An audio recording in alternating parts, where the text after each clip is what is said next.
The opening scene is an extremely important aspect of any movie. It sets the tone for what's to come, establishes the characters and setting, and can easily cause a potential audience member to change the channel or pick something else on Netflix if it's not up to scratch. All the more frustrating it is then when a terrible opening scene happens in an otherwise fantastic film. These movies are all classics of their respective genres in one way or another, but each also suffered with growing pains from the outset, saddled down by an opening sequence that was either too slow, heavy-handed, cringe-inducingly corny, poorly directed, or maybe even a twisted combination of all of the above. From comic book films to low-budget horror flicks, goofy comedies, and grim South Korean thrillers, these movies certainly got off on the wrong foot with audiences, though promptly course-corrected themselves by serving up something decidedly more entertaining for their remainder. With that in mind, I'm Will for What Culture, and here are 10 awful opening scenes in otherwise awesome movies. 10. The romance that nobody cares about. Cloverfield. Matt Reeves' stellar found footage monster movie did a splendid job building suspense throughout its brief 85-minute runtime, aided by impressive visual effects, some clever genre-bending flourishes, and a litany of intense set pieces. The film opens with footage of friends Rob and Beth goofing off in the night after they slept together for the first time. The next series of scenes are from several weeks later, as Rob's friends and family prepare a farewell party for him, essentially introducing all of the principal characters at once. Then the party kicks off and everyone starts recording video testimonials for Rob. He finally arrives at the party and Beth soon follows, creating plenty of awkward tension before the two head off to have a private chat. Word spreads that Beth and Rob had sex, and Rob and his brother have a heart-to-heart, and then the action finally kicks into gear. It sucks because it's a whole 18 minutes before there's even the slightest hint of monster activity in the film, which for a movie running at 74 minutes without credits is a lot of wasted screen time. Few would object to some brief character introductions, but almost 20 minutes of it feels wildly excessive, and considering that so much of it is cheesy, childish relationship drama, what's the point? However, the movie does turn things around very quickly in despite of all this padding. 9. Pointless voiceover narration spells everything out. Dark City.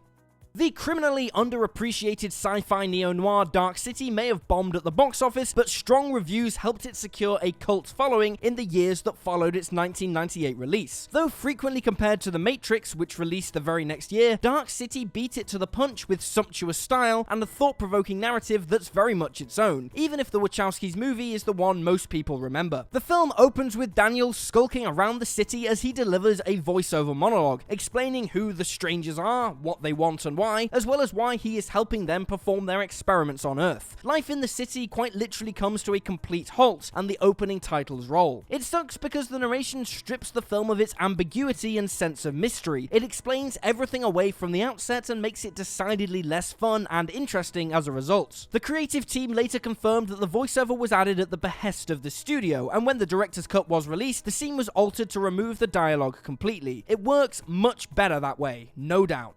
8. Lame thrills and lamer acting. The Evil Dead.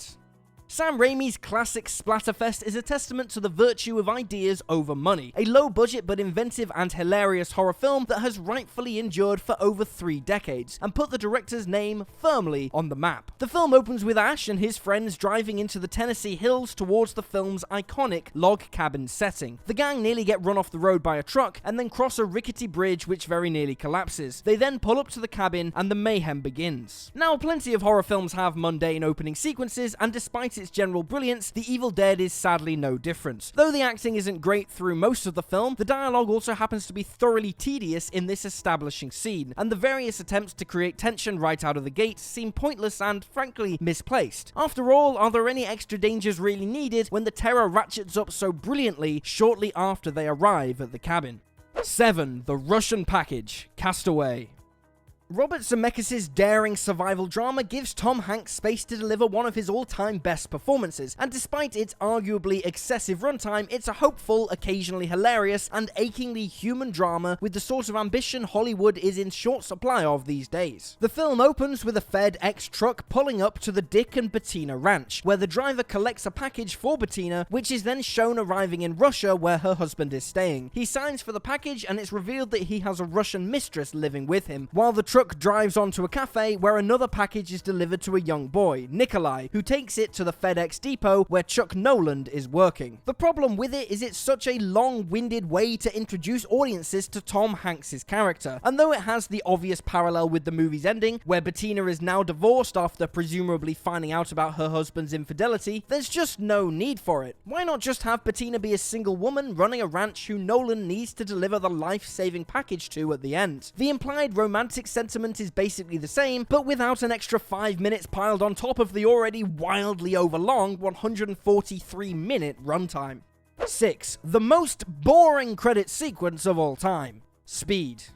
This spectacular action film is an all-timer, famous for its ridiculous premise, intense, sustained action sequences, over-the-top Dennis Hopper performance, and of course for giving Sandra Bullock the biggest and most memorable role of her career up to that point. Now, nobody expects credit sequences to be the most thrilling scene setters, so this one's a bit cheap, but Speed's opening credits is memorably bad enough that it unapologetically earns a place on this list. The first 3 minutes of the movie reels off the cast and crew as the camera travels down a very long elevator shaft. It's just way too damn boring. If you want to see a great credit sequence for an intense film, look no further than 7. That'll show you how it's done. 5. That TV movie intro. The Avengers. Joss Whedon's superb superhero movie changed the game forever, finally bringing Iron Man, Thor, Captain America, the Hulk, and friends together for the ultimate team-up movie. Hilarious, superbly acted, and action-packed, The Avengers remains one of the best films in the MCU. The 5th best, if anyone's counting. At a secret S.H.I.E.L.D. facility, the Tesseract opens a portal that transports Loki into the building right at the start of the film. Loki steals the Tesseract and turns Hawkeye and Eric Selvig into his pawns, who help him escape. As Loki drives away, Maria Hill and Nick Fury give chase, but are ultimately foiled, leading into the film's opening titles. This film is amazing, but the first 11 minutes really feel like it comes from a different writer-director. The dialogue is loaded up with hand-holding exposition to ease in the more casual audiences, Loki, brother of Thor, and it's directed like a mid-budget TV show at best, and a naff episode of Power Rangers at worst. Granted, one of the weaker aspects of the movie as a whole is its rather bland cinematography, but the pre-title sequence is so incredibly boring compared to the rest of the film, bereft of the witty scripting and well-crafted action that follows. 4. Vanessa gets written out. Austin Powers, The Spy Who Shagged Me.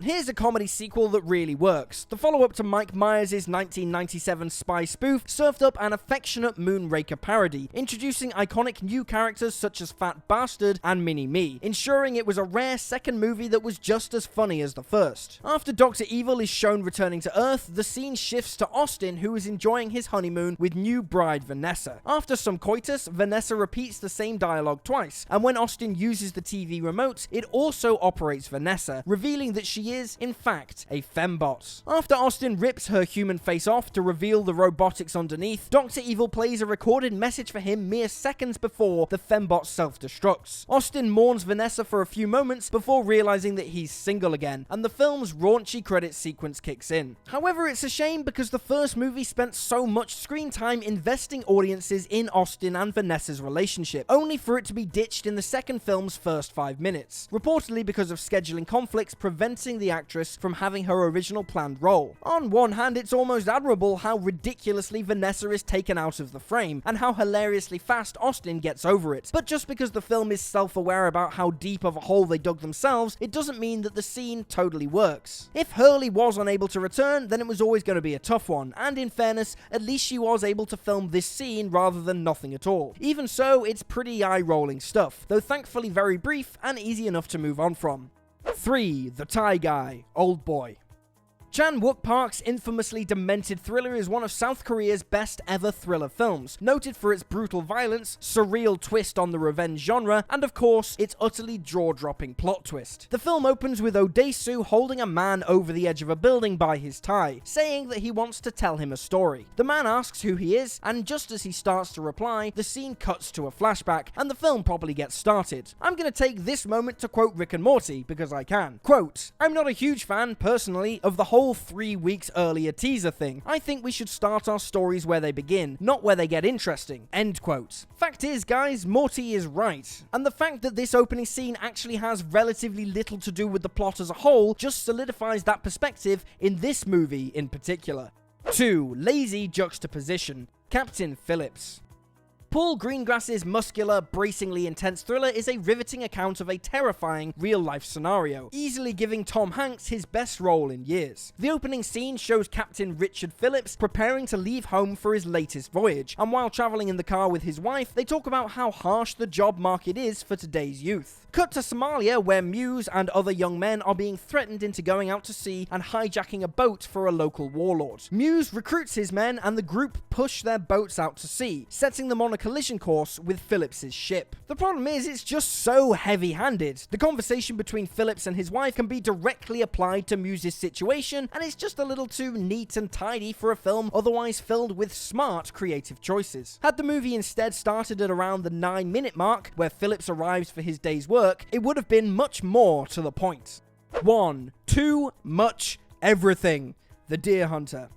This Best Picture winning masterpiece may be a tough sit at 183 minutes in length, but it's hard to argue with the excellent performances, evocative direction, and devastating script, all of which conspire to make The Deer Hunter one of the quintessential war movies about Vietnam or otherwise. After the opening credits, the film introduces the audience to all of the principal characters during their work at a steel mill, engaging in banter as prep continues for Steven's upcoming wedding, and Nick's girlfriend Linda has to deal with her drunk, belligerent father. Alright, so it's a few scenes, but given the film's length, it's basically all the intro. However, the film's opening hour is easily its most problematic aspect, with the wedding sequence not finishing until about 50 minutes in, while the men don't arrive at Vietnam until well past the hour mark. Those opening scenes, where De Niro talks about clouds and the guys try to screw with a lorry, which cuts them off, just aren't all that interesting, and the film could very easily just open at the 14-minute mark, where the guys are at a bar counting down their time before heading to war. That way, there's just a short lead into the start of the wedding sequence, and it makes the first act feel a little less brutal while retaining much of the initial required context. If there's ever a movie that feels overburdened with character scenes, it's The Deer Hunter, although it is still obviously a masterpiece. And there you have it, folks, 10 awful opening scenes in otherwise awesome movies. Feel free to drop this video a like if you enjoyed it, and drop me a follow on Twitter at YouSlyDawgU. I'm Will for What Culture, thanks for hanging out, and I'll see you next time.